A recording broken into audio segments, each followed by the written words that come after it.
Good morning! So for today, I'm going to show you on how I'm going to clean the small bedroom. So, every weekend, nandito po kami kay kinananay. So, dito po yung panganay ko at saka po yung second child ko nahihiga. And then, since ito po ay na-extend, nahihila.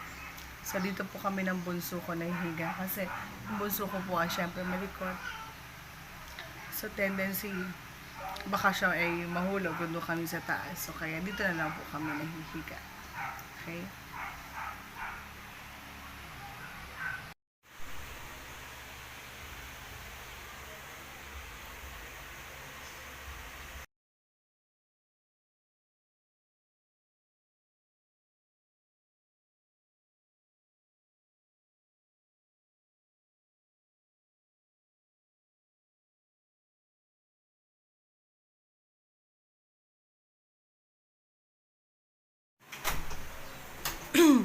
Yan. So, medyo malinis na siya.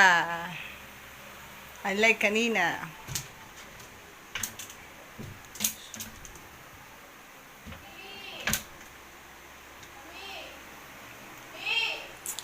Yes?